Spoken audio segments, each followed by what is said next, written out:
சுத்த விரும்பும் சுத்த ஜோதியே விரும்பா அசுத்தம் யாவும் போக்குமே.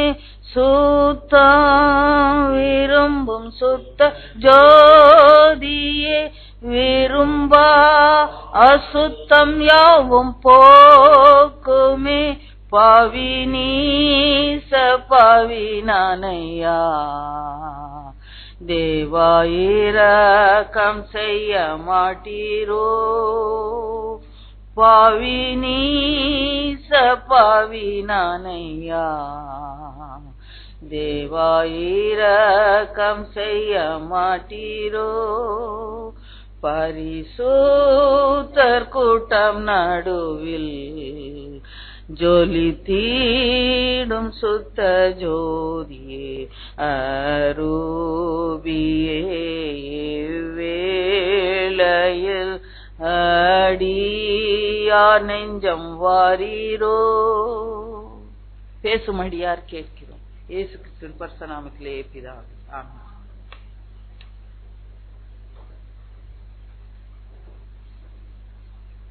ஆண்டவராகிய இயேசு கிறிஸ்து நாமத்திலே நான் உங்களை அப்போஸ்தலர் நடபடிகளின் புத்தகம் 22ஆம் அதிகாரம் 14வது வசனத்தை நான் வாசிக்கிறேன். கவனமாய் கேளுங்க. Acts of Apostles chapter 22 and verse 14. அப்பொழுது அவன் நம்முடைய முன்னோர்களின் தேவனுடைய திருவுள்ளத்தை அறியவும் நீதிபரரை தரிசிக்கவும் அவருடைய திருவாய் மொழியை கேட்கவும் அவர் உன்னை முன்னமே தெரிந்து கொண்டார். அப்போஸ்தலர் 9ஆம் அதிகாரம் 15-16 வசனத்தை நீங்க வாசித்தீங்கன்னா, நான் தெரிந்து கொண்ட பாத்திரம், சவுலை குறித்து ஆண்டவர் சொல்கிறார், நான் தெரிந்து கொண்ட பாத்திரம். என் நாமத்தின் நிமித்தம் அவன் எவ்வளவாய் பாடுபட வேண்டும் என்பதை நான் அவனுக்கு காண்பித்தேன். தெரிந்து கொள்ளப்பட்ட ஒரு மனுஷன். எனக்கு அன்புக்குரியவர்களே, இந்த பகுதியை நீங்க வாசிங்கன்னா, அவன் தெரிந்து கொள்ளப்பட்டவனாக இருந்தபடியினாலே, நீங்க இந்த 9ஆம் அதிகாரம் 22ஆம் அதிகாரம் 26ஆம் அதிகாரம் அப்போஸ்தலர்ல நீங்க இந்த சவுலுடைய வாழ்க்கையில நடந்த சம்பவத்தை 9ஆம் அதிகாரம் விவரித்து சொல்லுகிறது. 22ஆம் அதிகாரமும் 26ஆம் அதிகாரத்தில் பவுல் சொல்லுகிற சாட்சி என்ன நடந்தது என்று அவன் சாட்சி கொடுக்கிறான். 9ஆம் அதிகாரத்தில் அனனியா சில காரியங்களை ஆண்டவரிடத்தில் கேட்கிறான். அனனியாவுக்கு கர்த்தர் சில காரியத்தை சவுலை குறித்து சில காரியங்களை சொல்லுகிறார். இவைகள் எல்லாம் நீங்க கூட்டி வைத்து இந்த வசனத்தை நீங்க தியானிப்பீங்கன்னா, நான் தெரிந்து கொள்ளப்பட்ட பாத்திரம், நான் தெரிந்து கொண்ட பாத்திரம், அவன் என் நாமத்துக்காக எவ்வளவு பாடுபட வேண்டும் என்பதை நான் அவனுக்கு காண்பிப்பேன் என்று சொன்னவர், நீ பட்டணத்துக்கு போ, அங்கு நீ செய்ய வேண்டியது உனக்கு சொல்லப்படும் என்று ஆண்டவர் அவனோடு கூட பேசினார். அப்போ அவன் தமஸ்கு பட்டணத்துக்கு வந்திருக்கிறான், ஒரு வீட்டில தங்கி இருக்கிறான். பட்டணத்துக்கு போனான், நீ செய்ய வேண்டியது உனக்கு சொல்லப்படும் என்று ஆண்டவர் சொல்லி அனுப்பிச்சிருக்கிறார். பட்டணத்துக்கு போய் ஒரு வீட்டில தங்கி 3 நாளும் புசியாமல் குடியாமல் அவன் அந்த வீட்டில இருக்கிறான். அவன் ஜெபம் பண்ணி கொண்டிருக்கிறான். அதுல போடல, அந்த சம்பவத்தை நீங்க பாத்தீங்கன்னா அதுல அவன் போடல, புசியாமல் குடியாமல் இருக்கிறான் என்று போட. ஆனால் ஆண்டவர் அனனியாவுக்கு தோன்றி ஆண்டவர் சொல்லுகிறார், நேர்தெரு என்கிற ஒரு தெருவுக்கு போ, அங்கு ஒரு சவுல் என்கிற ஒரு வாலிபனை நீ பார்ப்பாய், அவன் இப்பொழுது என்ன பண்ணி கொண்டிருக்கிறான்? தெரிந்து கொள்ளப்பட்ட பாத்திரம். அவன் தெரிந்து கொள்ளப்பட்ட பாத்திரமாய் இருந்தபடியினாலே உனக்கு என்ன செய்யப்படும் என்பது உனக்கு சொல்லப்படும் என்று அவனுக்கு சொல்லப்பட்டதினாலே அவன் அதற்காக காத்திருக்கிறான். எனக்கு என்ன சொல்லப்படுமோ அது ஆயத்தமாகி காத்திருக்கிறான். 3 நாள் புசியாமல் குடியாமல் உபவாசத்தோடு கூட அவன் ஜெபம் பண்ணி காத்துக் கொண்டிருக்கிறான். எனக்கு அன்புக்குரியவர்களே, அப்பொழுது ஆண்டவர் அனனியாவுக்கு தரிசனமாகி ஆண்டவர் சொல்லுகிறார், அந்த சவுல் என்கிற வாலிபனை நீ போய் சந்தி, உன் கரத்தை அவன் மீது வைத்து அவனுக்காக நீ ஜெபம் பண்ணு, அவன் பார்வை அடையவும் அவன் பரிசுத்த ஆவியினால் நிரப்பப்படவும். நல்ல கவனிங்க, தெரிந்து கொள்ளப்பட்டவன் பரிசுத்த ஆவியினால் நிரப்பப்படுகிறதை அந்த அனனியாவுக்கு சொல்கிறார். I want to focus your attention on that. தெரிந்து கொள்ளப்பட்டவனுக்கு ஒரு பரிசுத்த ஆவியின் அபிஷேகம் நான் கொடுக்கிறேன் என்று ஆண்டவர் சொல்லுகிறார். அதுதான் அந்த 9ஆம் அதிகாரத்தில் சொல்லப்பட்ட காரியங்கள். ஆனால் 22ஆம் அதிகாரமும் 26ஆம் அதிகாரத்தையும் அந்த சம்பவத்தை பவுலுடைய வாயில் கேட்டு நீங்க அதை அறிந்து கொள்வீங்கன்னா, அந்த பரிசுத்த ஆவியினால் நிரப்பப்படுகிறதை குறித்து இந்த வசனம் சொல்லுகிறது. அந்த பரிசுத்த ஆவியின் அபிஷேகம் எனக்கு நிரப்பப்பட்டதால் நான் முன்னோர்கள் தேவனுடைய திருவுள்ளத்தை நான் அறிந்து கொள்ள முடியும், நீதிபரரை நான் தரிசிக்கவும் அவருடைய திருவாய் மொழி கேட்கவும் கர்த்தர் உன்னை தெரிந்து கொண்டிருக்கிறார். நான் இன்னைக்கு நினைக்கிறேன், நீங்க அழைக்கப்பட்டவர்கள் மாத்திரமல்ல, தெரிந்து கொள்ளப்பட்டவர்கள். நீங்க வேதத்தை நல்லா நீங்க வாசித்து பார்த்தீங்கன்னா, பரிசுத்த ஆவி பெறுகிறதை குறித்து அநேக இடங்களிலே சொல்லப்பட்டிருக்கிறது. A general statement is said by the prophet Joel, யோவேல் 2ஆம் அதிகாரத்தில் 28வது வசனம். அந்த நாட்களிலே மாம்சமான யாவர் மேலும் என் ஆவியை ஊற்றுவேன். There will not be any exception. மாம்சமான யாவர் மேலும் என் ஆவியை ஊற்றுவேன் என்று சொல்லிவிட்டு சில காரியங்களை, the manifestation of the Holy Spirit குறித்து அவர் சொல்லுகிறார். குமாரர்கள் குமாரத்திகள் தீர்க்க தரிசனம் சொல்வார். It is a manifestation of the filling of the Holy Spirit.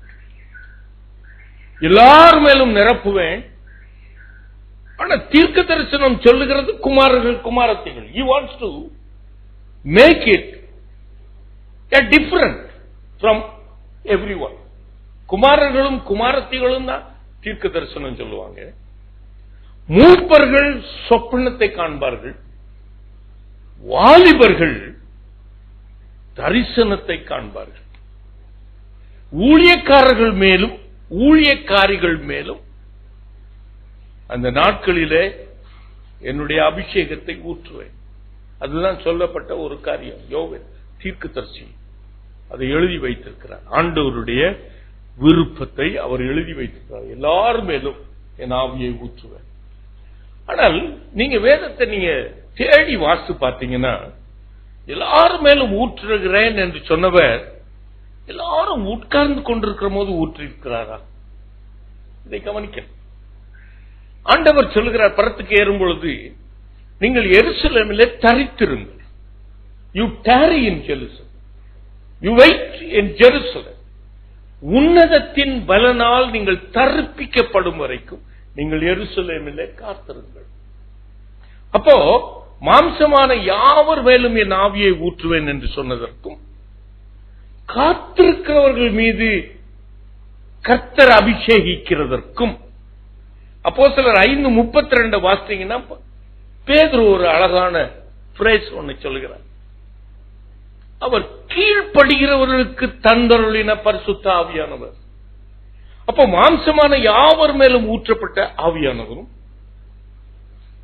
காத்திருக்கிறவர்களுக்கு கிடைக்கிற ஒரு பரிசுத்த ஆவியானவருடைய அபிஷேகமும், கீழ்ப்படுகிறவர்களுக்கு கிடைக்கிற ஒரு அபிஷேகமும், இங்கு கர்த்தரால் தெரிந்து கொள்ளப்பட்டவனுக்கு கிடைக்கிற ஒரு அபிஷேகம். It cannot be all the same. இதை மனதில் கொள்ளணும். I want you to very carefully.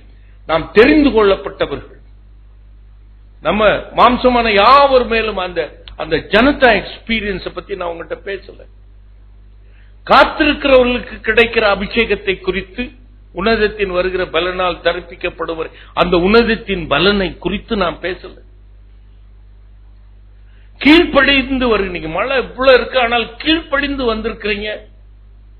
உங்களுக்கு கிடைக்கிற அபிஷேகத்தை குறித்தும் கூட நான் பேச விரும்பல. பேசிக்கொண்டிருந்தால் என்னுடைய வாழ்நாள் முழுவதும் இந்த அபிஷேகத்தை குறித்து பேசிக்கொண்டே இருக்கும். ஆனால் இன்றைக்கு ஆண்டவர் எனக்கு கட்டளையிட்ட ஒரு வார்த்தை, என்னால் தெரிந்து கொள்ளப்பட்டவர்களுக்கு நான் கொடுக்கிற ஒரு அபிஷேகம். அதைத்தான் யோவான் 15:16 ஆண்டவர் அழகாக சொல்லியிருக்கிறார். நீங்கள் என்னை தெரிந்து கொள்ளவில்லை, நான் உங்களை தெரிந்து கொண்டேன். நீங்கள் போய் கனி கொடுக்கும்படிக்கும் அந்த கனி நிலைத்திருக்கும்படிக்கும் நான் உங்களை ஏற்படுத்தினேன். ஆங்கில வேதாமத்தில் பார்த்தீங்கன்னா, I have ordained you. I have ordained you. அப்போ அவர் தெரிந்து கொள்ளப்பட்டவர்களை he is ordaining them. அல்லேலூயா சொல்லுமா. மற்றவர்கள் மீது ஊற்றப்படுகிறது உண்மைதான். காத்திருக்கிறவர்களுக்கு கிடைக்கிற அபிஷேகம் ஒன்றுதான், கீழ்ப்படுகிறவர்களுக்கு கிடைக்கிற ஒரு அபிஷேகம் ஒன்றுதான். ஆனால் தெரிந்து கொள்ளப்பட்டவர்களுக்கு கிடைக்கிற அபிஷேகத்தை குறித்து தான் இந்த இடத்துல எழுதப்பட்டிருக்கிறது. எனக்கு அன்புக்குரியவர்களே, அங்கு வேதம் சொல்லுகிறது, அந்த அபிஷேகம் கிடைச்சிச்சுன்னா அனனியா சொல்றான், நீ தேவனுடைய முன்னோர்களுடைய தேவனுடைய திருவுள்ளத்தை உன்னால் நீ என்ன பண்ண முடியும்? This is the gift of discernment. Discernment of the spirits என்று ஒரு வரம் சொல்லப்படுகிறது. ஆனால் அதாண்டி ஒரு கிருபை, தெரிந்து கொள்ளப்பட்டவர்களுக்கு கர்த்தர் கொடுக்கிற ஒரு அபிஷேகத்தின் சிலாக்கியம். Now I want to say that word சிலாக்கியம். அது எல்லாருக்கும் கிடைக்கிற சிலாக்கியம் இல்லை. கர்த்தர் அவர் தெரிந்து கொண்டவர்களுக்கு கொடுக்கிற ஒரு அபிஷேகத்தின் சிலாக்கியம். மனுஷனுடைய இருதயங்களை அறிந்து கொள்கிறது மாத்திரமல்ல. யோவான் 2:25 வாசித்து பார்த்தீங்கன்னா, கர்த்தர் எல்லா மனிதருடைய உள்ளங்களை இருதயங்களை அறிந்திருக்கிறவர் என்று வேதம் சொல்லுது. Not only you will discern the heart of the people, தேவனுடைய திருவுள்ளத்தையும் உன்னால் அறிந்து கொள்ள முடியும். You will be able to discern the heart of God. ஆண்டவருடைய உள்ளத்தில் இருக்கிற காரியத்தை உன்னால் அறிந்து கொள்ள முடியும். You will be able to discern. இது ஒரு அருமையான ஒரு கிருபை வரம். இது எல்லாருக்கும் கிடைக்கிறது இல்லை. இது தெரிந்து கொள்ளப்பட்டவர்களுக்கு கொடுக்கப்படுகிற ஒரு உன்னதமான ஒரு அபிஷேகம். தேவனுடைய திருவுள்ளத்தை அறிந்து கொள்ளும். மனுஷனுடைய இருதயத்தை ஆவியை பகுத்தறிகிற வரம் மாத்திரமல்ல, இதை தாண்டி உள்ள ஒரு பெரிய கிருபை என்ன? தேவனுடைய உள்ளத்திலே இருக்கிறதை என்னால் அறிந்து கொள்ள முடியும். I'll be able to discern. இரண்டாவது அங்கு சொல்லப்படுகிறது, நீதிபரரை நான் தரிசிக்க முடியும். எனக்கு அன்புக்குரியவர்களே, இந்த அபிஷேகம் என்ன பண்ணுமா? It will give the different facets of visions. அநேக தரிசனங்கள். அந்த தரிசனங்களிலே ஒரு பக்கம் ஆண்டவருடைய மகத்துவங்களை தரிசிக்கிறது. ஏசாயா தீர்க்கதரிசி வானத்தை அண்ணாந்து பார்க்கும் பொழுது அவன் ஆண்டவருடைய சிங்காசனத்தை அவன் தரிசிக்கிறான். He is able to see a vision. மோசே ஆண்டவர்கிட்ட கேட்கிறான், ஆண்டவரே நான் உம்முடைய மகிமையை நான் காணும். He is able to see the glory of God through a vision. அப்போ இது ஆண்டவரை மாத்திரம் தரிசிக்கிறது இல்ல, அநேக காரியங்களை கர்த்தர், அந்த மூன்று காரியத்தை நான் I am talking this as only as a preamble. நீங்க இதை மனசுல வச்சுக்கிட்டாதான் அந்த மூன்று காரியத்தை உங்களால் ஏற்றுக்கொள்ள முடியும், நீங்க மனதில் இருத்திக் கொள்ள முடியும். அந்த தரிசனம் ஆண்டவருடைய முகத்தை பார்க்கிறதுக்கு மாத்திரமல்ல, பரலோகத்தை தரிசிக்கிறது மாத்திரமல்ல, ஆண்டவருடைய காரியங்களை தரிசிக்க ஆண்டவருடைய அபிஷேகம் தெரிந்து கொள்ளப்பட்டவனுக்கு. எல்லாருக்கும் அது கொடுக்கல. இப்ப எல்லாரும், நான் இயேசுவை பார்த்தேன், பிதாவை பார்த்தேன், கேப்ரியலை பார்த்தேன், மைக்கேலை பார்த்தேன்.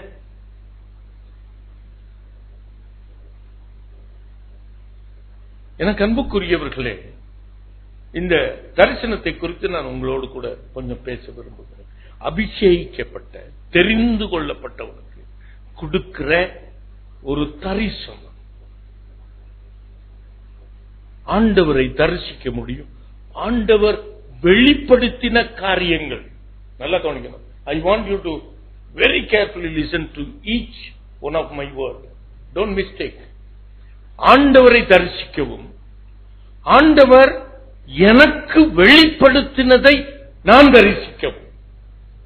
அவர் சொல்லாத, வெளிப்படுத்தாத காரியத்தை யூகித்து அறிகிறதில்லை. இன்னைக்கு யூகித்து அறிந்துதான் இந்த பெரிய பாம்ப்ளெட் போட்டிருக்காங்க. நவம்பர் 15 ஒரு காரியம் அவங்களா யூகித்து அறிகிறார். இது ஆண்டவருடைய திருவுள்ளத்தை அறியல, எதையோ அவங்க யூகித்து அறிந்து அவங்க சொல்றாங்க. மூன்றாவது, அவருடைய சத்தத்தை கேட்கும்.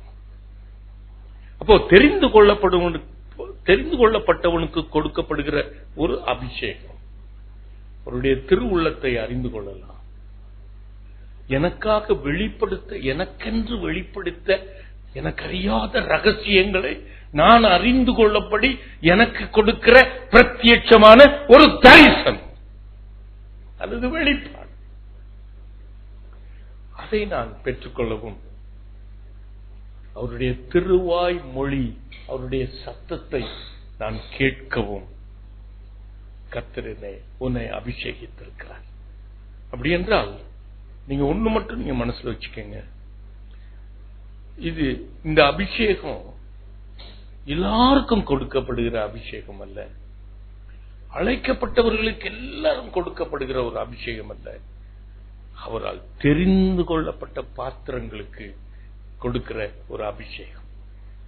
So I am very much encouraged when I listen to the voice of God when I was meditating. இது எனக்கு அப்படி என்றால் நான் முதலாவது நினைச்சுட்டேன், ஆண்டவரே நான் தெரிந்து கொள்ளப்பட்ட பாத்திரம். I encouraged myself saying that I am a chosen vessel. ஆகையினால இங்கு வந்திருக்கிற நீங்கள் கர்த்தரால் தெரிந்து கொள்ளப்பட்டவர்கள். எத்தனை பேர் நம்புறீங்க? ஆண்டவருக்கு நான் அல்லேலூயா சொல்லுவோம். After having said this, keep these things in your mind. இது எல்லாருக்கும் கிடைக்கிற அபிஷேகம் இல்ல, இது கர்த்தரால் தெரிந்து கொள்ளப்பட்ட பாத்திரத்துக்கு கொடுக்கிற ஒரு உன்னதமான ஒரு அபிஷேகம். அதை மனதில் வைத்துக் கொள்ளுங்க. 3 காரியத்தை உங்களுக்கு முன்பாக நான் சொல்லட்டும். முதலாவது, அவருடைய திருவுள்ளத்தை நீங்கள் அறிந்து கொள்ள. அப்படி என்றால் திருவுள்ளத்தை அறிந்து கொள்ளுகிறது என்றால் என்ன? அவருடைய திருவுள்ள சித்தத்தை அறிந்து கொள்ளுங்கள். புரியுதா உங்களுக்கு? To know the will of God. அப்போ ஆண்டவருடைய உள்ளத்தை நீங்க அறிய ஆண்டவர் ஒரு கிருபை கொடுக்கிறார். அப்பொழுது அவருடைய திருவுள்ளத்தை அறிய கர்த்தர் கிருபை கொடுக்கிறார். அப்படி என்றால் என்னை குறித்து, அதை மனசுல வச்சுக்கங்க, என்னை குறித்து, அல்லது நான் என் ஆண்டவருக்கு என்று நான் ஊழியம் செய்ய அர்ப்பணித்திருப்பேன் என்றால் என் ஊழியத்தை குறித்து. ஒருவேளை எல்லாரும் ஊழியம் செய்யாம இருக்கலாம், ஆனால் ஆண்டவர் சில பாத்திரங்களை அவர் சில காரியங்களுக்காக தெரிந்து கொண்டிருக்கிறார். He has chosen a person to become a doctor.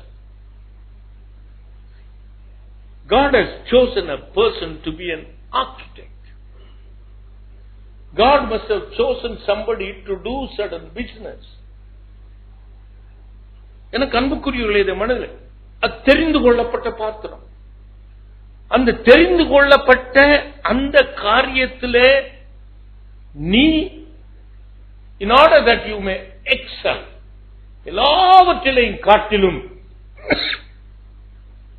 நீ உன்னதமான ஒரு கர்த்தரை நீ தாவரமாய் கொண்டிருக்கிறபடியினால் you will excel than others. அதற்கு ஏற்ற காரியங்களை, அவருடைய பிளான்ஸை, திட்டத்தை அவர் உங்களுக்கு வெளிப்படுத்துவார். அல்லேலூயா சொல்லுவார். நாட் ஓன்லி ஃபார் ஊழியக்காரர், எங்களுக்கு மாத்திரம் அல்ல. எனக்கு நீங்க என்னுடைய வாழ்க்கையை நீங்க பார்த்தீங்கன்னா நான் சொல்லுவேன் என்றால், என்னை உயர்த்துவதற்காக நான் சொல்லல. என்றால் 105 சங்கீதம் 23வது வசனத்தை வாசிங்கன்னா, you are not only been chosen not only to do your secular life, but also to do work in the vineyard of God. அல்லேலூயா சொல்லுவோமா? அங்கு மனுஷன் சாயங்காலம் மட்டும் தன் வேலைக்கும் தன் பண்ணைக்கும் அவன் செல்லுகிறான் என்று வேதம் சொல்லுது. 104:23. 104:23. அப்போ நல்ல கவனிங்க, மனுஷன் தன் வேலைக்கு செல்கிறான். I was working for 41 years. I was working in a secular life. அப்போ அந்த வேலை, ஆண்டவர் அந்த வேலையை விட வேண்டாம் என்று சொன்னார். You side by side do that job and be in the vineyard. You be a co-worker in the vineyard. அப்படி என்று பார்க்கும் பொழுது, the Lord had excelled me in the place where I was working. அதை அவர் எனக்கு வெளிப்படுத்தி கொண்டே இருப்பார். What I should do in my, அதுல நிறைய பிரச்சனை வரும், பாடுகள் வரும். You will be thrown out as a dust. உன்னை மூலையில தள்ளி விடுவான். They will not care for you. They will not even look at you for some times. ஆனாலும் கர்த்தர் என்ன செய்வார்னா, they will make them to look up to you for certain things in their life. சில காரியங்களுக்காக அவங்க நம்மளை தேடி வருவாங்க. அல்லேலூயா சொல்லுவாங்க. I've seen it. அதுக்கு ஒரு அபிஷேகம் என்னால் அவரால் தெரிந்து, அதாவது இந்த வேலைக்கு என்னை கர்த்தர் தெரிந்து கொண்டிருக்கிறார் என்றால், அந்த வேலையில இருக்கிற எல்லா சுழிவு நழுவுகள் எல்லாம் அறிந்து நான் கர்த்தரை மகிமைப்படுத்த நான் அந்த வேலையை செய்ய வேண்டும் என்றால் கர்த்தர் எனக்கு கொடுக்கிற ஒரு அபிஷேகம். அதே போல இந்த ஊழிய பாதையிலும் கர்த்தருடைய சித்தத்தை அறிந்து கொள்கிறது. என்னுடைய ஊழிய காரியங்களிலும் கர்த்தருடைய விருப்பத்தை அறிந்து கொள்ள கர்த்தர் எனக்கு வெளிப்படுத்தும். அவருடைய இருதயத்தை அறிந்து கொள்ள அவர் வெளிப்படுத்தாத, அதாவது நல்லா கவனிக்கணும், ஒரு ஊழியத்தில் அநேக வழிமுறைகள் இருக்கலாம். இருக்கா? டிவி மினிஸ்ட்ரி, ஹீலிங் மினிஸ்ட்ரி, எல்லாம் அநேக டைப் ஆஃப் மினிஸ்ட்ரி. ஆனா எல்லாமே கர்த்தருடைய வெளிப்பாடு தான். அல்லேலூயா சொல்லுவோமா? ஆனால் கர்த்தருடைய திருவுள்ளத்தை அறிந்து கொள்வது எல்லாருடைய காரியத்தையும் அறிந்து கொள்ளணும்னு ஆண்டவர் விரும்பல. உனக்கடுத்த காரியத்தை கர்த்தர் வெளிப்படுத்த விரும்புகிறார். This is very important. There may be so many ways, even in my secular work. There are many ways that I can solve that problem. I can try to solve the problem. But God has given a thought in my mind, you do this way, you will succeed. அதே போலதான் நம்முடைய ஊழியத்திலும் கர்த்தர் எல்லாருக்கும் ஒரு வழியை திறக்கிறார். என்னுடைய வழியை நான் அறிந்து கொள்வதற்கு. அல்லேலூயா சொல்லுவோமா? A discerning of the heart of God in order that I know what I should do. அதைத்தான் ஆண்டவர் வெளிப்படுத்தும். இதை நல்லா புரிஞ்சுக்கணும். எனக்கு அன்புக்குரியவர்களே, அவருடைய உள்ளத்தை அறிகிறது என்பது அவருடைய சித்தம் மாத்திரமல்ல, அவருடைய பிளான்ஸ் மாத்திரமல்ல, அவருடைய வில், அவருடைய சித்தம் மாத்திரமல்ல, அவருடைய திருவுள்ளத்தை இன்னொன்னு நீங்க அறிந்து கொள்ள முடியும். தெரிந்து கொள்ளப்பட்டவர்களுக்கு கொடுக்கப்படுகிற அபிஷேகம் அவருடைய சித்தத்தை மாத்திரம் அறிந்து கொள்கிறது மாத்திரமல்ல, அவருடைய பிரியத்தையும் அறிந்து கொள்ளலாம். It's a gift not given to everyone. எல்லார் மேலும் அபிஷேகம் ஊற்றப்படுகிறது. எல்லாரும் கர்த்தருடைய பிரியத்தை செய்ய முடியாது. ஆனால் தெரிந்து கொள்ளப்பட்ட பாத்திரம்னா கர்த்தருக்கு சித்தத்தை அறிகிறது மாத்திரமல்ல, அவருடைய பிரியத்தையும் நாம் அறிந்து கொள்ள முடியும். இது முக்கியமான ஒரு காரியம் நம்முடைய ஆவிக்குரிய வாழ்க்கையில. தெரிந்து கொள்ளப்பட்டவர்களுக்கு கிடைக்கிற ஒரு அபிஷேகத்தின் சிலாக்கியம் என்ன? அவருடைய சித்தம் மாத்திரமல்ல. இப்ப எனக்கு சித்தம் என்ன? கர்த்தருடைய ஊழியத்தை செய்கிறது கர்த்தருடைய சித்தம். ஆனால் அந்த ஊழியத்தினுடைய நுவான்சஸ், அதுல ஆண்டவருடைய பிரியம் என்ன? உதாரணமா நான் ஒரு காரியத்தை சொல்றேன். காயின் ஆபேல், அது எப்பொழுதும் நான் மனதில் கொள்வேன். 2 பேரும் அந்த நாட்களிலே கர்த்தரை தொழுது கொள்ளும்படி அவர்கள் சென்றார்கள் என்று வேதம் சொல்லுகிறது. தொழுது கொள்ளுகிறது மாத்திரமல்ல, கர்த்தருக்கு காணிக்கை கொடுக்க விரும்புகிறார். எவைகளை காணிக்கை படைக்க வேண்டும் என்று அவர்களுக்கு நியாயப்பிரமாணம் எழுதப்படவில்லை. காயின் ஆபேல் இருக்கும் பொழுது கர்த்தருக்கென்று என்ன காணிக்கை கொடுக்கணும்னு யார், அவங்க அப்பாவும் அவனுக்கு சொல்லிக் கொடுக்கல. எதை கொடுக்க வேண்டும் என்று கர்த்தருடைய நியாயப்பிரமாணங்களும் எழுதப்படவில்லை. அப்படிப்பட்ட ஒரு காலகட்டத்தில் 2 வாலிபர்கள் ஆண்டவருக்கு காணிக்கை செலுத்த போகிறார்கள். ஒருவன் நிலத்திலே விளைந்த பயிர் வகைகளை எடுத்து ஆண்டவருக்கு காணிக்கையை கொடுக்கிறான். ஆபேல் என்ன செய்கிறான்? இருக்கிறதுலே ஒரு கொழுத்த கன்று, முதற்பேறு, the firstborn, அந்த கன்றை எடுத்துக்கொண்டு ஆண்டவருக்கு அவன் காணிக்கை கொடுக்கிறான். 2 பேர் கொடுக்கிறாங்க. கர்த்தருக்கு காணிக்கை கொடுக்கிறது என்பது கர்த்தருடைய சித்தம். ஆனால் ஒருவன் கர்த்தருடைய சித்தத்தின்படிதான், ஆனால் அவருடைய விருப்பத்தின்படி செய்கிறான். அல்லேலூயா சொல்லுவோமா? அப்போ எழுதி கொடுக்கப்படல அவனுக்கு. நீ கொழுத்த கன்றை எடுத்து முதல் ஈற்றை கொடுன்னு யாரும் சொல்லிக் கொடுக்கல. அவங்க அப்பாவும் சொல்லிக் கொடுக்கல, அவங்க அம்மாவும் சொல்லிக் கொடுக்கல, யாரும் சொல்லிக் கொடுக்கல.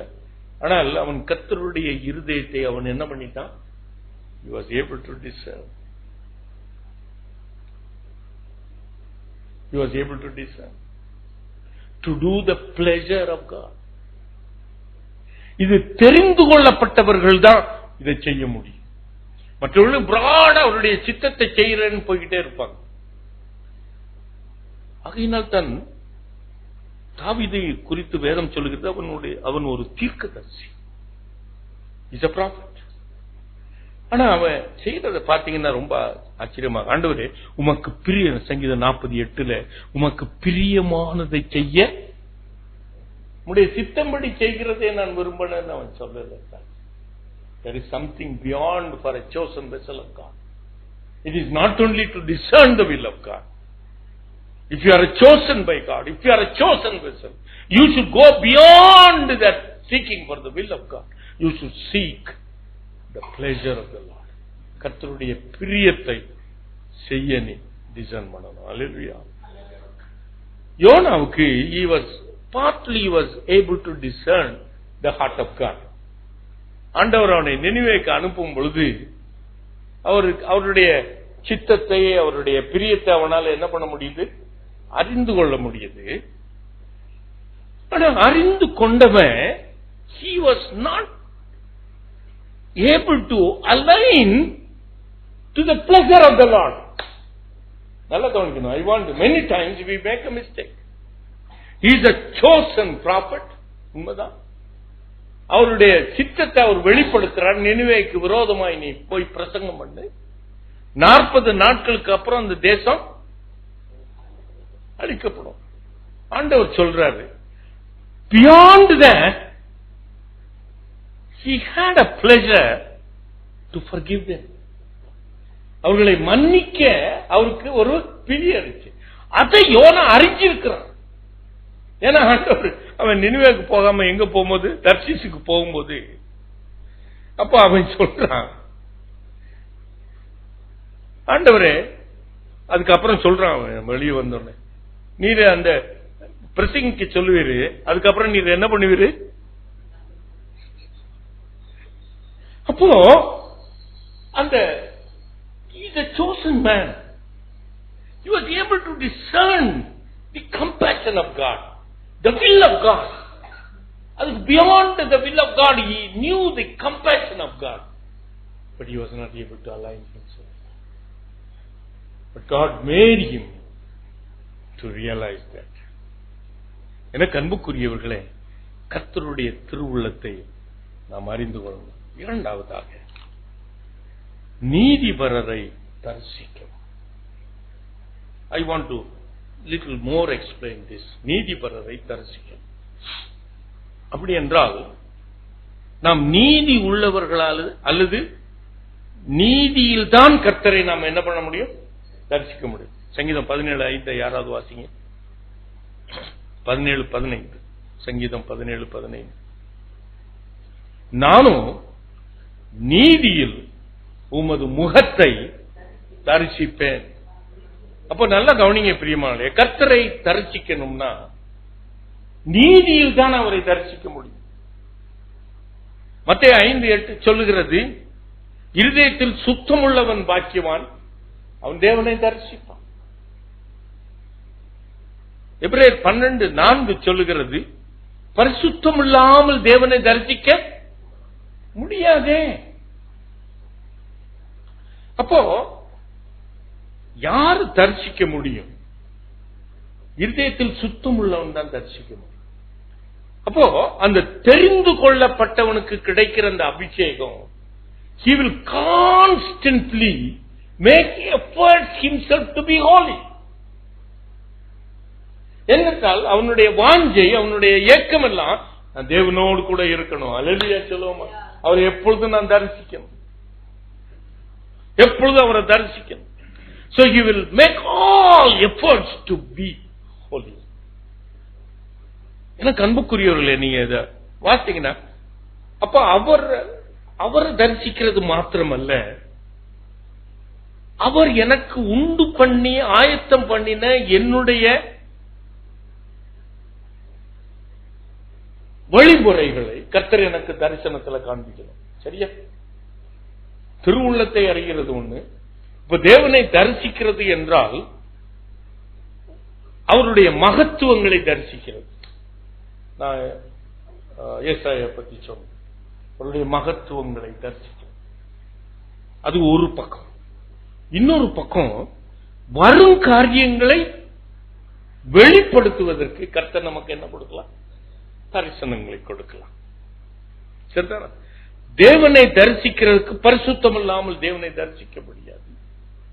ஆனால் இந்த தரிசனங்களை காண்பதற்கு கர்த்தர் ஒரு காரியத்தையும் உன்னிடத்தில் எதிர்பார்க்கிறார். அதை பத்தி தான் இப்பொழுது எல்லாரும் எடுத்துக்கொள்ளுங்க.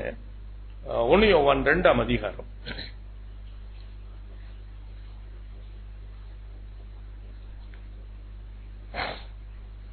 இதை சுருக்கம் அந்த காரியத்தை நான் சொல்றேன். தரிசனம்ன்றது ஒரு முக்கியமான ஒரு காரியம் நம்முடைய வாழ்க்கையில. 1 யோவான் 2ஆம் அதிகாரம். இப்ப நல்ல கவனிங்க. யோவேல் 2:28 வாங்க. அங்க மாம்சமான யாவர் மேலும் என் ஆவியை ஊற்றுவேன், குமாரர்களும் குமாரத்திகளும் தீர்க்க தரிசனம் சொல்லுவார்கள், வாலிபர்கள் தரிசனம் காண்பார்கள், மூப்பர்கள் சொப்பனத்தை காண்பார்கள், ஊழியக்காரர்கள் மீதும் ஊழியக்காரிகள் மேலும் என் ஆவியை ஊற்று. இந்த குமாரர் குமாரத்தி, அதாவது நான் சொல்றேன், அந்த மேனிபெஸ்டேஷன் எல்லாரும் மேலும் ஊற்றுவார். ஆனால் அந்த மேனிபெஸ்டேஷன் இருக்கு பாத்தீங்களா, அந்த தீர்க்க தரிசனம் சொல்றது எல்லாரும் தீர்க்க தரிசனம் சொல்லுவாங்கன்னு சொல்லல. You very carefully read those verses. மாம்சமான யாவர் மேலும் என் ஆவியை ஊற்றுவேன், யாவரும் தீர்க்க தரிசனம் சொல்வார்கள் போட்டிருக்கா? இல்லையே. இல்லையே. அதுல ஆண்டவர் சில காரியத்தை கொண்டு வருகிறார். குமாரர்கள் குமாரத்திகள் என்று ஆண்டவர் ஒரு செட்டப். அப்போ தெரிந்து கொள்ளப்பட்டவர்கள்னா இட் வில் கம்பாஸ் எவ்ரிதிங். அல்லேலூயா சொல்லுவோமா? அவர்கள் குமாரத்திகளாக இருப்பாங்க. அவர்கள் தரிசனத்தையும் பார்ப்பாங்க, அவங்க சொப்பனத்தையும் பார்ப்பாங்க. என் ஊழியக்காரன் ஆண்டவர் சொல்லுகிறார் 14:24 யோவான்ல, ஒருவன் என்னை பின்பற்ற வர விரும்பினால் ஒருவன் எனக்கு ஊழியம் செய்கிறவனானால் என்னை பின்பற்ற கடவன். ஒருவன் எனக்கு ஊழியம் செய்கிறவனானால் நான் எங்கே இருக்கிறேனோ அங்கே அவனும். அவன் தான் ஊழியக்காரன். எல்லாரும் ஊழியக்காரர் அல்ல, எல்லாரும் குமாரர் அல்ல, எல்லாரும் குமாரத்திகள் அல்ல, எல்லாரும் வாலிபர்கள் அல்ல. தரிசனம் பார்க்கிறவங்க எல்லாரும் வாலிபர்கள் அல்ல, மூப்பர்கள். சொப்பனம் பார்க்கிறவங்க எல்லாரும் இப்ப யங் பீப்புளே சொப்பனம் வருது எல்லாத்துக்கும். இதுக்கு இந்த டெபனிஷனுக்கு அது யார் என்று அங்கு போட்டு பழைய ஏற்பாட்டுல எல்லாரும் போடுவாங்க, எல்லாரும் அபிஷேகம் பெறுவாங்க. ஆனா தெரிந்து கொள்ளப்பட்டவர்களுக்குன்னு ஒரு அபிஷேகம் நான் பேசிக்கிட்டு இருக்கேன். அதை குறித்து நான் பேசிக் கொண்டிருக்கேன். அப்படி என்றால் அந்த யோவேல்ல சொல்லப்பட்ட அந்த பிராட் கிளாசிபிகேஷன், தீர்க்க தரிசனம் சொல்றது, தரிசனம் பார்க்கிறது, சொப்பனம் பார்க்கிறது, அவருடைய ஊழியக்காரனுக்கு கொடுக்கப்பட்ட ஒரு விசேஷித்த அபிஷேகம். நான் எங்கே இருக்கிறேனோ அவன் என்னோடு கூட இருக்கிறான். அவன் தான் ஊழியக்காரன். அவனுக்கு கொடுக்கப்படுகிற ஒரு உன்னதமான ஒரு அபிஷேகத்தின் விளைவு சிலாக்கியது. இங்கு வேதம் இந்த 1 யோவான் 2:13-14 வாசித்தீங்கன்னா அங்கு ஒரு விளக்கம் சொல்லுகிறது. மூப்பர்கள் என்பது பிதாக்கள். சரிதானா? மூப்பர்கள் யாரு? ஃபாதர்ஸ். அவர்கள் தானே மூப்பர். உங்களை போய் நான் மூப்பர்னு சொல்ல மாட்டேன். கோயில்ல வேணா நீங்க இதுல இருந்தீங்கன்னா வேற என்ன கமிட்டியில இருந்தீங்கன்னா மூப்பர்னு சொல்லுவாங்க. பிதாக்கள். அப்போ அந்த சொப்பனம் பார்க்கிற அந்த பிதாக்கள் யாருன்னு போட்டிருக்கு? ஆதி முதலாய் அவரை அறிந்தவர்கள். அல்லேலூயா சொல்லுங்க. சொப்பனம் பார்க்கிறவன் பூரா மூப்பர்கள் அல்ல. அங்கு வேத அழகாச்சு, பிதாக்களே ஆதி முதல் இருக்கிறவரை நீங்கள் அறிந்திருக்கிறதினால். அப்போ ஆதி முதல் இருக்கிற அந்த தெய்வத்தை நீ அறிந்திருக்கிறபடியினால் உனக்கு சொப்பனத்தை, அவருடைய சித்தத்தை, அவருடைய பிரியத்தை அவர் சொப்பனத்தின் மூலமாய் உனக்கு என்ன பண்ண முடியும்? காண்பிக்க முடியும். இங்கு இந்த வாலிபர்கள் யாரா? வாலிபர்கள் புல்லாங்கனை நீங்கள் ஜெயித்ததினால் உங்களுக்கு எழுதுகிறேன். 14வது வசனத்தில், வாலிபரே நீங்கள் பலவான்களாய் இருக்கிறதினாலும் தேவ வசனம் உங்கள் நிலைத்திருக்கிறதினாலும் நீங்கள் பொல்லாங்கனை ஜெயித்ததினாலும் உங்களுக்கு. அப்போ தரிசனம் பார்க்கிறது யாரு? எல்லா வாலிபருமா? இப்ப எல்லாரும் அப்படிதான் பிரசங்கம் பண்றாங்க. சிறு பிள்ளைகள் நீ எந்திரிச்சு என்ன பண்ணிடலாம்? தீர்க்க தரிசனம் வச்சு தரிசனம் பார்க்கலாம். அதனால்தான் சின்ன பிள்ளைங்க நான் பரலோகத்தை பார்த்தேன்னு அவங்க டிவியில சொல்றாங்க. கேட்கறதுக்கே ஒரு அசிங்கமா இருக்கு. யாரு தரிசனத்தை பார்க்கலாம்? புல்லாங்கனை ஜெயித்தவன் தான் தரிசனத்தை பார்க்கலாம். வேத வசனம் அவருடைய உள்ளத்துல நாட்டப்பட்டிருக்கும் பொழுதுதான் அவன் தரிசனத்தை பார்க்க முடியும். வேத வசனம் என்னுடைய இருதயத்துல நாட்டப்படலன்னா எனக்கு தரிசனம் அது வீணான, நீ யூகித்து பார்க்கிற ஒரு தரிசனம். இது கர்த்தர் வெளிப்படுத்துகிற தரிசனம் அல்ல. அல்லேலூயா சொல்லுவோம். அல்லேலூயா, அல்லேலூயா. Many people may think that I am negatively preaching. No, my dear friend. This is the truth. ஏனென்றால் நீங்க நல்லா கவனிங்க, பிசாசும் தரிசனத்தை காமிக்கிறான். அவனால காமிக்க முடியுமா? சொல்லுங்க, நீங்க தான் சொல்லுங்க. வாலிபர்கள் நீங்க தான். பிசாசு தரிசனத்தை காமிக்க முடியுமா? Yes, is an example. வனாந்திரத்தில் பிசாசினால் சோதிக்கப்பட 40 நாட்கள் இரவும் பகலும் புசியாமலும் குடியாமலும் அவர் சோதிக்கப்பட்ட ஆண்டவரை பார்த்து அவன் சொல்லுகிறான், இந்த எல்லா ராஜ்யமும் அதனுடைய மகிமையும் எனக்கு கொடுக்கப்பட்டிருக்கிறது அப்படி என்று சொல்லுகிறான். அங்கு அந்த அந்த லேண்ட் ஆஃப் பாலஸ்டீன்ல நீங்க போயிருக்கீங்களா? யாராவது உயர்ந்த மலைன்னா எவ்வளவு உயரம் மலை இருக்கும்? It is certainly not like Everest. அவ்வளவு உயரம் இருக்காது. அது ஒரு மலை ஒரு 3000 அடி உயரமா இருக்கலாம். அங்கு உள்ள மலைகள், அங்குள்ள சீனாய் மலை அல்லது ஒலிவ மலை, இவைகள் எல்லாம் 2000 அல்லது 3000 அடி உயரத்துல தான் அந்த மலைகள் இருக்கு. அந்த 3000 அடி உயரத்துல நின்றுட்டு உலகத்தின் சகல ராஜ்யங்களையும் உன்னால பார்க்க முடியுமா? ஆனா வேதம் சொல்லுகிறது, அவன் மேலே உச்சி மலைக்கு கூட்டு போய் ஒரு நிமிஷத்துல அந்த சகல ராஜ்யங்களையும் அதனுடைய மகிமையையும். அப்படின்னா அவன் மலைக்கு மேல கூட்டிட்டு போய் அவன் ஒரு தரிசனத்துலதான் எல்லாத்தையும் காமிச்சிருக்க முடியும். இவர் கர்த்தருடைய வார்த்தை இவருக்குள் நாட்டப்பட்டிருக்கிறபடியால் அவனை வெல்ல முடிஞ்சிச்சு. இல்லைன்னா அது ஒரு தரிசனத்தை நம்ம என்ன பண்ணுவோம், இது ஆண்டவர் காட்டுகிற பிதா காமிக்கிற தரிசனம். அவனை தாழ விழுந்து பணிந்து கொண்டா எனக்கு எல்லாத்தையும் கொடுக்கறானே. இப்படிதான் தரிசனம் பார்க்கிறவங்க இப்படி விழுந்து போறாங்க. நான் யார் தரிசனம் பார்க்க முடியும்? பொல்லாங்கனை ஜெயித்தவர்கள், அந்த அந்த லூசிபரை ஜெயித்த என் ஆண்டவர் தரிசனம் பார்க்க முடியும். அதே போல நம்ம பிசாசை ஜெயித்திருப்போம். வேத வசனம் என் உள்ளத்திலே நாட்டப்பட்டிருக்கும் என்றால் கர்த்தர் எனக்கு ஒரு வெளிப்பாட்டை தரிசனம் மூலமாக காண்பிக்க. அவர் காண்பிக்கிறது தான் தரிசனம். மற்றவைகள் எல்லாம் நாம் யூகித்து அறிந்து கொள்கிறது.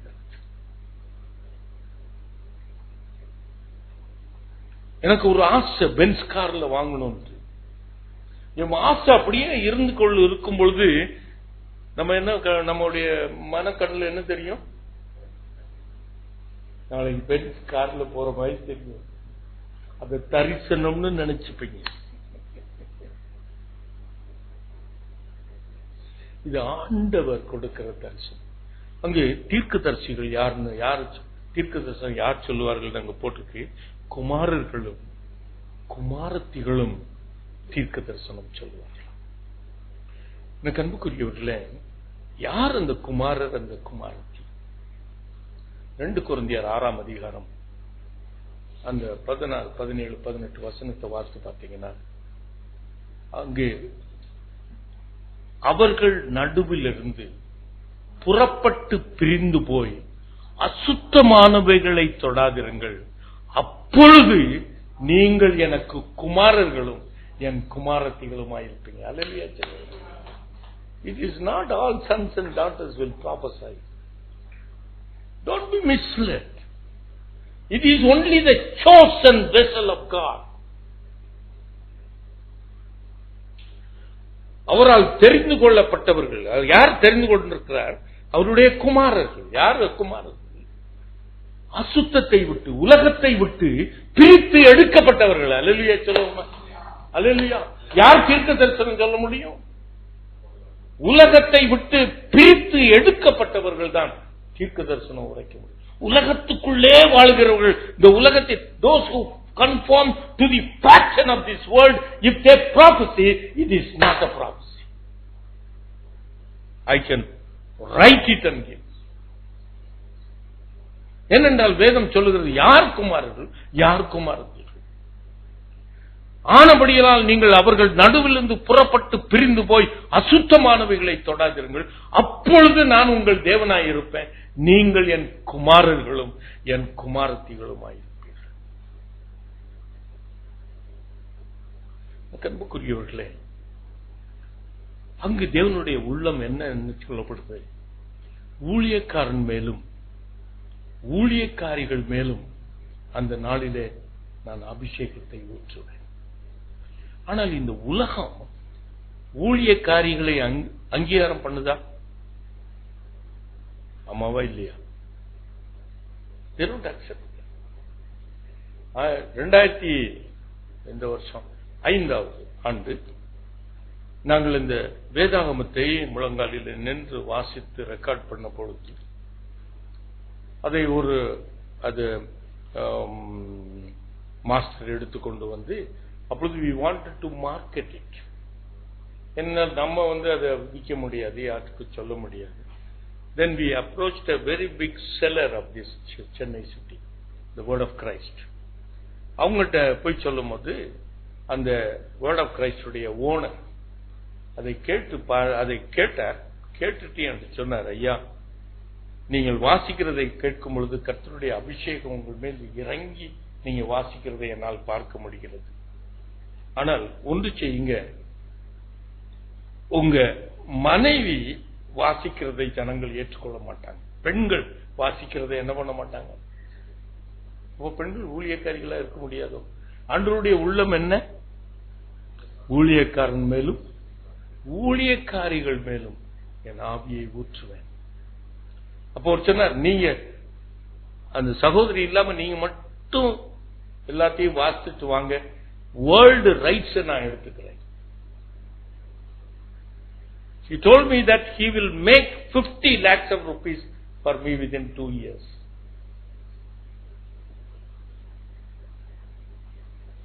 தேவனுடைய திருவுள்ளத்தை அறியல, அவருடைய பிரியத்தை அறியல. அவர் பிரியம் என்ன? அந்த நாட்களிலே ஊழியக்காரன் மேலும் ஊழியக்காரி மேலும் என் ஆவி. அந்த ஊழியக்காரன் யாரு? ஊழியக்காரி யாரு? அவர் எங்கே இருக்கிறாரோ அவரோடு கூட இருக்கிறவன் தான் ஊழியக்காரன். எனக்கு அன்புக்குரியவர்களே, தரிசனமோ அல்லது சொப்பனமோ, நான் தரிசனம் ஒரு தரிசனத்தை நான் என்ன சொல்லியிருக்கேன், ஆண்டவருடைய மகத்துவங்களை பார்க்கிறேன். இன்னொரு பக்கத்துல வரும் காரியத்தை காண்பிக்கிறதுக்கு ஆண்டவர் தரிசனமும் கொடுக்கலாம், சொப்பனங்களையும் கொடுக்கலாம். எல்லாத்துக்கும் தெரியும், சொப்பனக்காரன் வரான், எல்லாத்துக்கும் தெரியும். யோசேப்பு குறித்து இல்ல, சொப்பனக்காரன் வரும் காரியத்தை ஆண்டவர் அறிவிக்கிறார். நேபுகாத்நேசர் அவனுக்கு கர்த்தர் சில காரியங்களை வெளிப்படுத்துகிறார், அவன் சொப்பனம் பார்க்கிறான். ஆனா எனக்கு இன்னொரு காரியம் புரியாது. இன்னும் ஆண்டவருடைய பாதத்துல நான் தியானித்துக் கொண்டிருக்கிற ஒரு வசனம், யோபு 33:16 வாசிங்க. அது இங்கிலீஷ்லயே வாசிங்க, தமிழ்லயே வாசிங்க.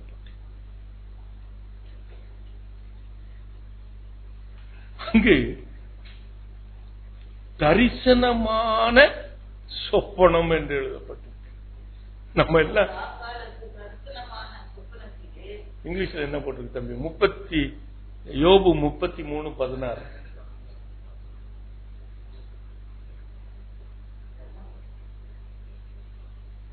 இங்கிலீஷ் யார் நீங்க வச்சிருக்கீங்களா? தமிழ் தானே? தமிழ் இங்க இருக்கு. இங்கிலீஷ்ல எனக்கு நான் அது இங்கிலீஷ்ல நான் பார்க்கல. இங்க ராக்காலத்தின் தரிசனமான, எனக்கு சொல்லிக் கொடுங்களேன் யாராவது, அது என்னது? தரிசனமான சொப்பனம். அப்படி என்றால் நான் இன்னைக்கு மத்தியானம் தியானித்திற்கு கொண்டிருக்கும் பொழுது அது தரிசனமானாலும் சரி, அது சொப்பனமானாலும் சரி, தரிசனமான சொப்பனமானாலும் சரி, ராக்கால சொப்பனமா இருந்தாலும் சரி, பகல்ல வர தரிசனங்களா இருந்தாலும் சரி, என்னவாய் இருந்தாலும் ஐ வாண்ட் டு அண்டர்லைன், கர்த்தர் எனக்கு வெளிப்படுத்துகிறதை காண்கிற ஒரு மீடியம். வேற ஒன்று, கர்த்தர் எனக்கு வெளிப்படுத்துகிறதை அவர் எந்த மூலமாகவும் எனக்கு வெளிப்படுத்தலாம். சொப்பனம் மூலமாய் வெளிப்படுத்தலாம், தரிசனம் மூலமாய் வெளிப்படுத்தலாம், ராக்கால தரிசனமால என்ன போட்டு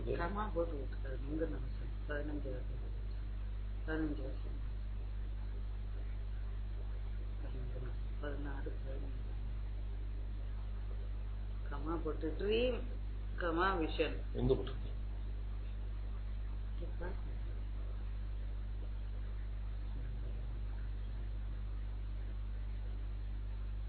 இந்த 16 தானே சொன்னாங்க.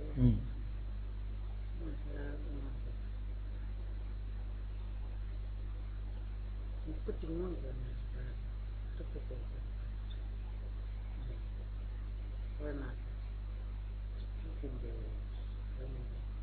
In a dream, in a vision of the night.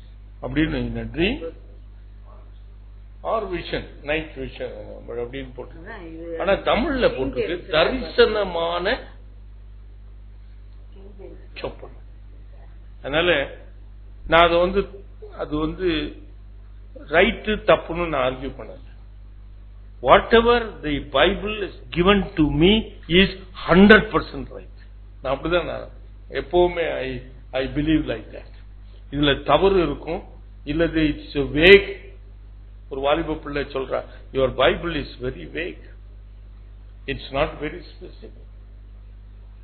I will not subscribe to that thought.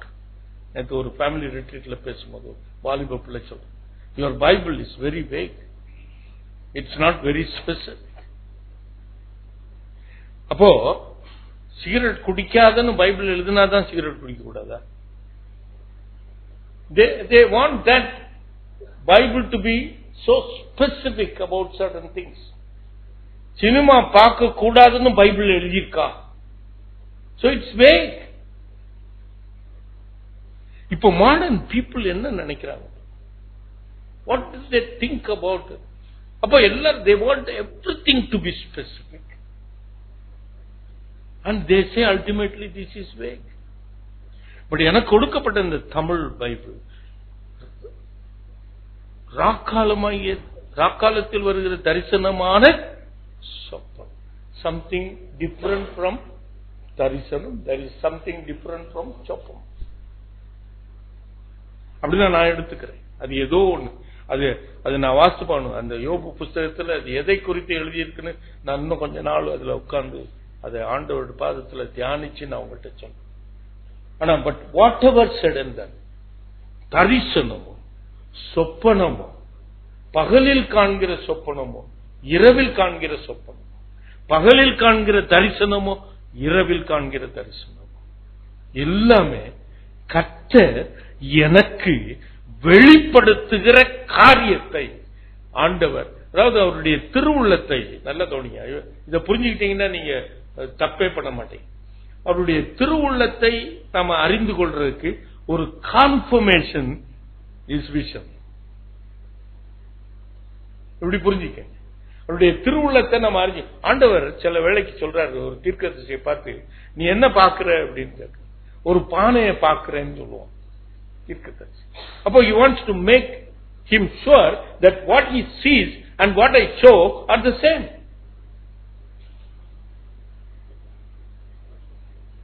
God is very, very, very specific, I am telling you. அப்போ ஆண்டவர் ஒரு பானையை பார்த்துட்டு இது என்னன்னு கேட்கிறாரு, பானைங்கிறான், தீர்க்கதரிசி சொல்றான். அப்ப அது குடம்னு சொல்லியிருந்தான்னா,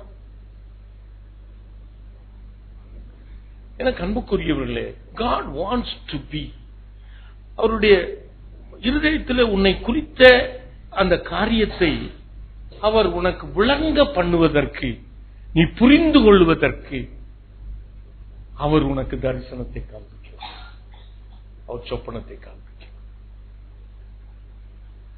அடுத்த பாயிண்ட், அவருடைய திருவுள்ளத்தை அறிந்ததை அவர் தரிசனம் மூலமாய் விளக்கி காண்பிக்க கூடும். அப்பவும் நம்மள மாதிரி ஒரு மரமண்டைகளுக்கு என்ன பண்ணாது, புரியாது. அவருடைய திருவாய் மொழி கேட்கும். He has to specifically speak to you, either in a loud voice or he can speak to you in your own heart. அல்லேலூயா சொல்லுங்க. இந்த மனதில் வைத்துக் கொள்ளுங்கள். இதுதான் தெரிந்து கொள்ளப்பட்டவனுக்கு கர்த்தர் கொடுக்கிற அபிஷேகத்தின் ஸ்லாக்கியம். Ultimately he will never make a mistake. Will never make a mistake. Never he will make a mistake. Repeatedly he will say, he will be able to discern. If I discern wrongly, then he will show me a vision. What I have discerned, it's not according to the, what I have discerned is not according to the vision. Then I will have to sit at the feet of God to know about it.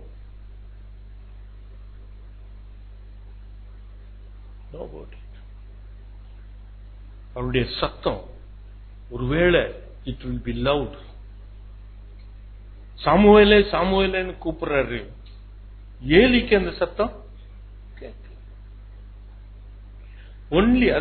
That's what I am saying, that whatever he wants to reveal his secrets to some person, it is so personal. He will not. Saul ஆண்டவர் கொடுக்க, சவுலே சவுலே ஆண்டவர் கூப்பிடுறார். அந்த அதிகாரத்தை நீங்க எடுத்து வாசித்து பாருங்க. எல்லாரும் அந்த வெளிச்சத்தை பார்க்கறாங்க, ஆனால் கர்த்தர் அவனோடு கூட பேசுகிற சத்தத்தை யாரும் கேட்கல, அவனுக்கு மாத்திரம் தான் கேட்க.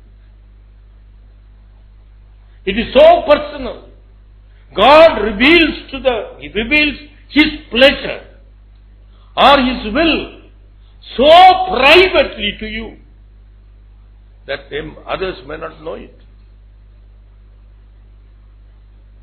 வேதத்தை நீங்க வாசித்து பார்த்தீங்கன்னா you will never make mistakes about the visions, dreams and கர்த்தர் பேசுகிற சத்தம். அவருடைய சத்தத்தை நம்ம காது. நான் ஒருக்கா கேட்டேன், பயப்படாது. ஏசாயா 41:10, when I was traveling in a train, I heard that verse loud enough to listen to that voice. But மற்றவங்களுக்கெல்லாம் தெரியாது. I was able to listen the voice. But many times it's not the only way. However, He will be able to make you discern in your heart the voice of God. உன்னுடைய மனதிலே அவருடைய சத்தத்தை என்ன பண்ண முடியும்? உன் காது கேட்கும். But you will be able to discern the voice of God. It is a confirmation what He has in store for you. அவர் திருவுள்ளத்தை அறிந்து அவருடைய தரிசனத்தினாலே சொப்பனத்தினாலே அதை உறுதிப்படுத்திக் கொண்டு அவருடைய சத்தத்திற்கு நீ கீழ்ப்படிவாய் என்றால் you will never make mistakes. முழங்கால் படிக்கணும்.